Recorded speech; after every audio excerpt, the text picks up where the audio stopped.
ये जो तालीमी निज़ाम है जिन्होंने बनाया है उनको पर्टिकुलर गुलाम चाहिए था। निज़ाम ऐसी ही है बीबी, क्रिएटिविटी नहीं आती, क्रिएटिविटी अपनी मादरी ज़ुबान से आती है। ख्वाब मादरी ज़ुबान में देखता है इंसान, और ख्वाब के अगर आप काम के हैं और गूंगे हैं खुद ब खुद ढूंढने आएंगे तेरे कद्र शनास। काम के क्या हैं आप? आज हमारे पास एक बेहतरीन इलेक्ट्रिशियन नहीं मिलता, एक बेहतरीन कारपेंटर नहीं मिलता। मैं मेरे बच्चों को ये बोलूंगा, बेटा फेल हो जा लेकिन कॉपी नहीं करना। मेरी आंखों की ठंडक बच्चा कब बन जाएगा वो तो अल्लाह बनाने वाला है, लेकिन कोशिश करना मेरा काम है। ऐसे ही नहीं आता, अंदर से आता है। पत्थर बंधे थे पेट पे मेरे रसूल के, किस बात की कमी थी नबूवत के वास्ते। भूखा पड़ा है कोई तो मछली के पेट में, रहमत तड़प के जाती है खिदमत के वास्ते। इंसान खाए सिर्फ इबादत के वास्ते, बेबस लोगों की खिदमत के वास्ते। ये जो चक्र में हम पड़ गए हैं, खुद तो तबाह बर्बाद होने वाले हैं, अपनी ज़ुबान को भी लेके डूबने वाले हैं। पूरे बुजुर्गों की जितने तालीमात इस ज़ुबान में पोशीदा, हमारी तारीख, हमारा पूरा स्ट्रक्चर जिस ज़ुबान में खुद ही गड़ा खोद रहे हैं धीरे धीरे, और उसमें दफन करते जा रहे हैं। तो जहां से जागे वहीं से सवेरा।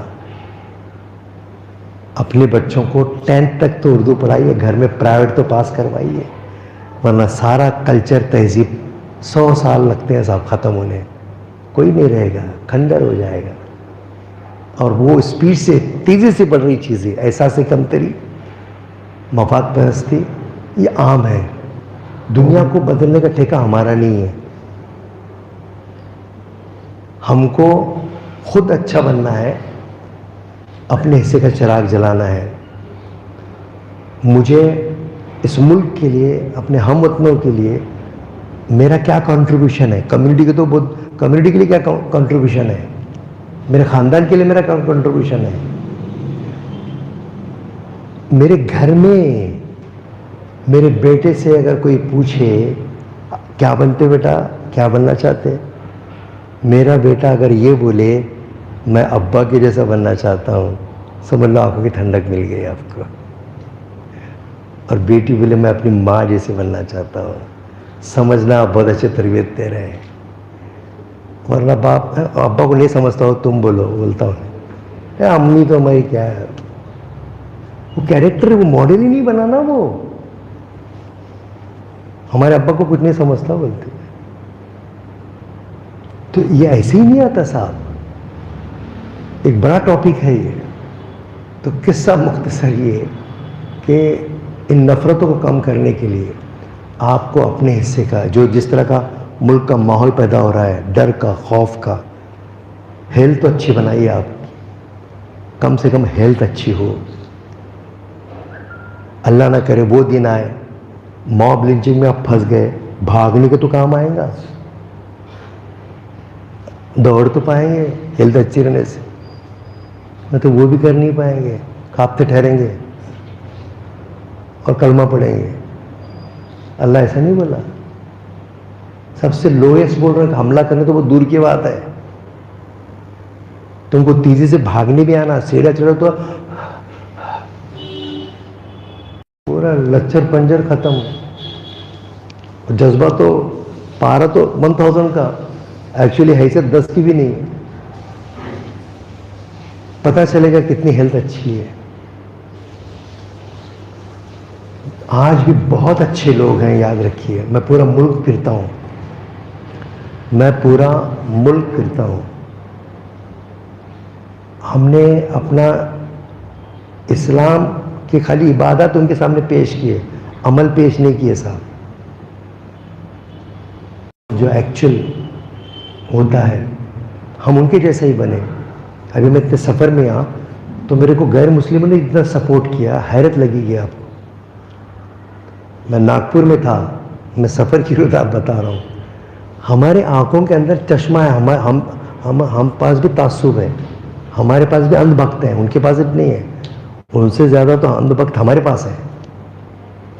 गौर फिक्र करना छोड़ दिए। अभी मैं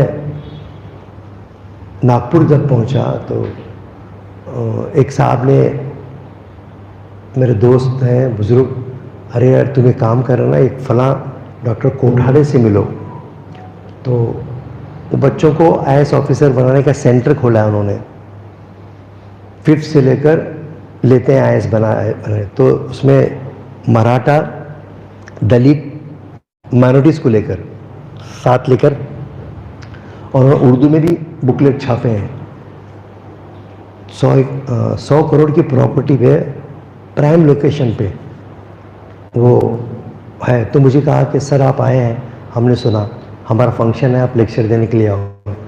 मैं उनके साथ लेक्चर दिया, ये मिशन देखा उन्हें, बहुत खुश हुए डॉक्टर कोठारे। सब आईएएस ऑफिसर से उनके कांटेक्ट हैं। तो उसने, उस गैर मुस्लिम भाई ने कहा कि भाई सर इतना लंबा टूर कर रहे हैं, ये नंबर लीजिए आप। कलेक्टर के नंबर दिया उसने हर एरिया के, कुछ प्रॉब्लम रहा तो सर्किट हाउस में आप रुक सकते हैं। कई सारे गैर मुस्लिम के एड्रेस दिया, हमने लिया भी। जब सफ़र को हम निकले आगे तो उसका फॉलोअप था, सर किधर, जबलपुर में है, वहाँ हमारे गोपाल नाम की है, उनसे मिलो आप। और मैं मिला तो हैरत हो गई मेरे को, क्या चेन वर्क है बगैर किसी मतलब के। ऐसे ऐसे लोग हैं साहब। हमको बाकायदा, अब कुछ लोगों की नफ़रतों की बुनियाद पर ही ये सारी चीज़ें चलती हैं। हमको वो जो प्लान बनाते हैं, हम नादानी में उसके शिकार बन जाते हैं। जिस दिन गौर व फिक्र करेंगे आप इसमें से निकल जाएंगे। ये टॉपिक थोड़ा सा अलग हो रहा है। कहने का मेरा मतलब, हम इसी में सांस लेते हैं, इसी में जीते हैं। हमको अपना कैरेक्टर खुद से खड़ा करना पड़ेगा, एक नज़रिया कायम करना पड़ेगा, अच्छे लोगों की कदर करनी पड़ेगी, और हमारी एक अल्लाह की इबादत और तमाम मखलूक की खिदमत करने का जज्बा सब में है। अंदाज में थोड़ा बदलना पड़ेगा।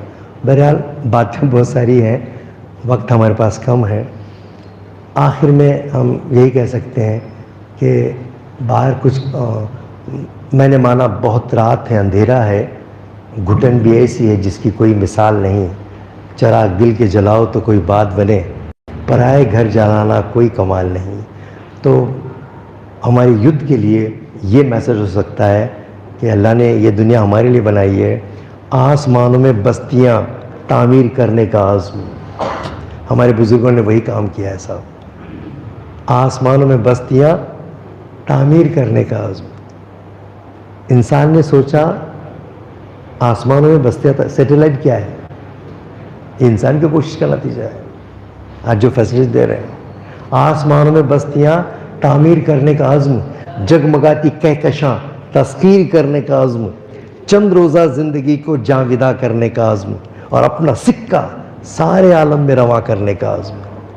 इल्म की बुनियाद पर तामीर होते हैं ये ख्वाब, इल्म की बुनियाद पर तामीर होते हैं ये ख्वाब, और लब पे इक़रा आते ही दर खुल गया वजदान का, अपने खालिक से तारुफ हो गया इंसान का। बहुत बहुत शुक्रिया। अस्सलाम वालेकुम रहमतुल्लाहि व बरकातहू।